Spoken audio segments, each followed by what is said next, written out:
What's going on, everyone? Today I'm going to be giving you my top 6 favorite movies of 2024. Let's get into it. Yo, this that quarter life, crisis over borderline, trauma that control my life, more than I control my life, damn near mortified, I just got demoralized, I don't know my purpose, so I might as well enjoy the ride. Okay, so at number 1, actually no, we're going to start at number 7.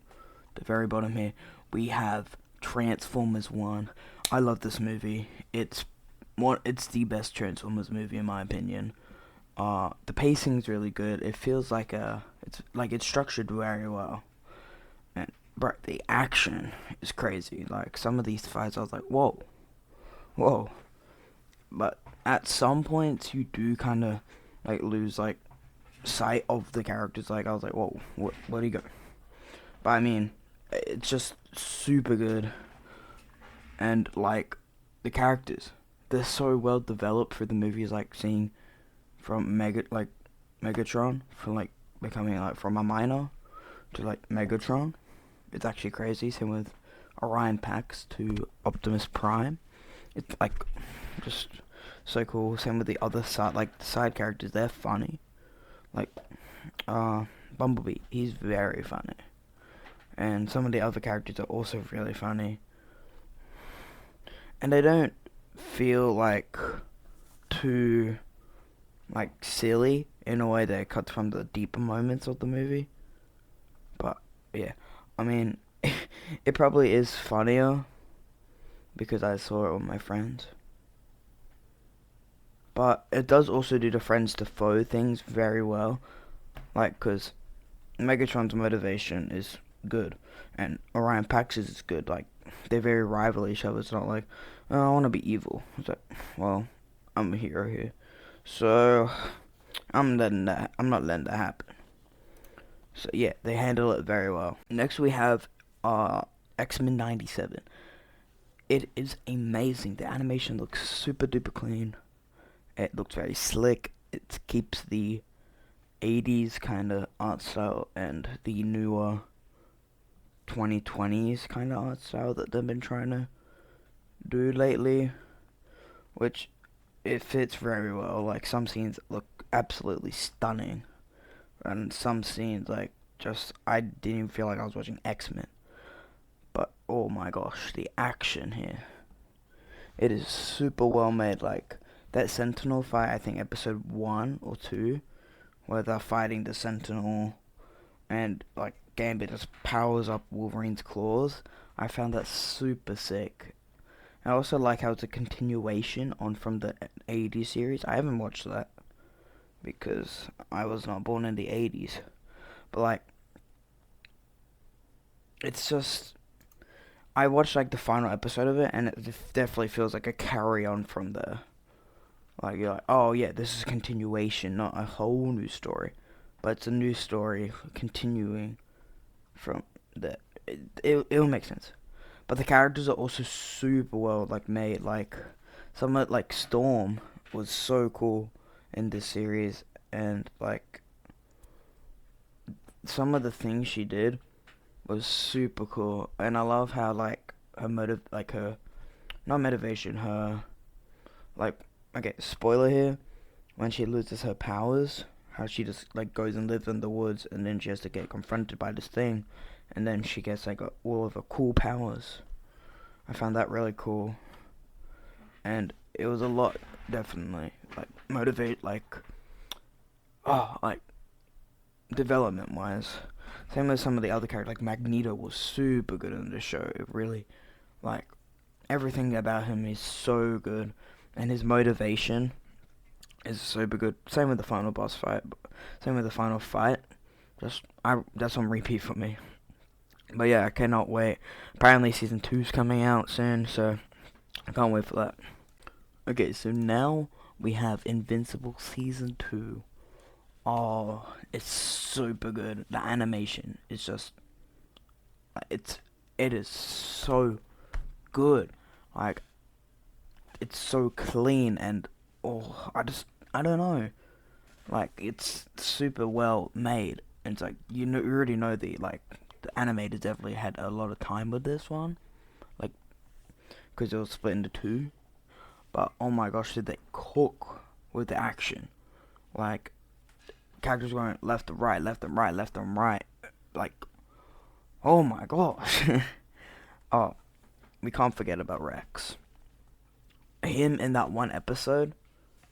Oh my gosh, it was so good. Like, a lot of characters had really good development this season. Like Amber did. Never mind, Amber didn't. Adam Eve, Invincible.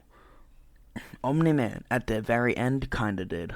A lot of these characters, their story got changed a lot, but the showrunners just like, you know what? Let's keep going. Like, let's cook. So, and then we got a new season coming March, which, oh my gosh. Oh yeah. They might have had the best song of the year in this one. Too bad it was wasted on the Amber scene though. But Feel It will always be the best song for this year. Maybe not the best, but the best TV song of this year. Okay, now we have got Deadpool and Wolverine.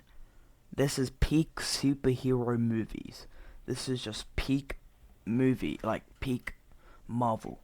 This is the best Marvel movie we've had in the last 3 to 2 years. Yeah, it's so good. Like, it doesn't feel like 2 hours. Like, so, you know, some movies, like, they feel like an hour, but it's been like 5 minutes. Like the really slow ones. It just didn't feel like it. Just felt like its runtime. It did a lot with their runtime that they had. And, like, I love all the cameos and characters.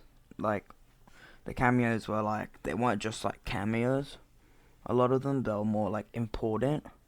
Like Gambit, Elektra, Blade, all those characters, they had something to do. They weren't just like, hey, look, we're here. And same with like other characters like Johnny Storm. Like, he was so cool, and until he wasn't. And oh, soundtrack, it's goated. Like a prayer. Oh my gosh. Oh, yeah, and it is super funny. Like, the dynamics between Ryan Reynolds and Hugh Jackman in this movie is so funny. Like, some of the jokes, like, my whole theater was laughing their heads off. And, like, I don't know, it's just so good. The action's really good. And we can't forget about the Bye Bye Bye dance at the very beginning. That is probably peak dancing for the last 5 years. Okay, in our second place spot, we have Arcane Season 2. This is peak TV right here. I love how it's split into 3, so you really get some time to work with the characters. Like, I love how it's from a continuation from Season 1, then to a time jump, then a continuation on the time jump. I really like how it's like structured, you know?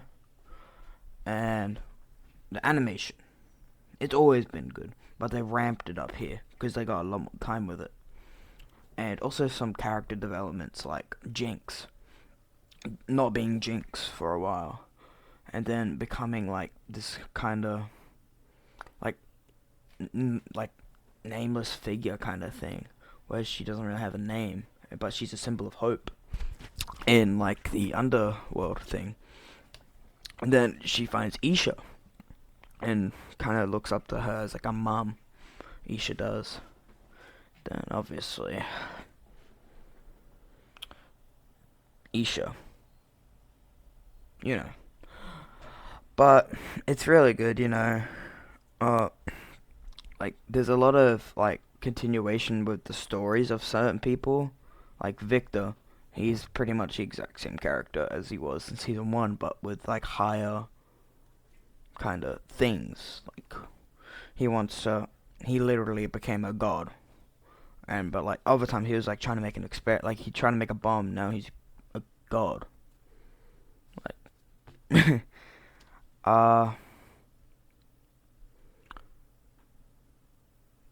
and it's like, it's not really clunky and messy a lot of the time. Oh yeah, also, This is probably the best. This is the best soundtrack of the year. This has so much bangers like "Come Play," "To Ashes and Blood," "Heavy is the Crown," just to name a few. Like, oh my gosh, this is I just love this show so much. And, oh yeah, side rant. I was here since day one. Since the trailer release for Arcane Season 1, I was there. I said, okay, I'm gonna check this out. I checked it out, binge watched it. I was in love with the show for a year. I was still in love with it, but I was waiting for Season 2 for so long. And then, like, everyone didn't like Arcane Season 1 because it was League of Legends. But then Season 2 came out, and everyone loves it now. I'm not trying to sound rude, but I've been a staying one. But that doesn't really matter. Just saying. Okay, now we have our number one, the movie of the year in my opinion, Sonic 3. This is peak cinema. I love Sonic 3. I have loved the first 3 movies. I've loved it since I was 6. I love it. The action is incredible. It looks so good. The CGI, they always nail it, unlike some movies and some franchise in the same kind of name. And the soundtrack is phenomenal. Like, okay, spoiler here. Live and learn. Do I have to say more? It's like probably the best. Like, there's so much like cool moments. Like, the jokes don't always land, but those don't really matter to me. All the characters are so put together and so good. I talk about it more on the video I did, probably be in the upper right now. Yeah, but yeah, that is my like favorite movie of the year. Thank you for watching today's video. Make sure to like and subscribe, and I'll see you guys in the next one. Goodbye.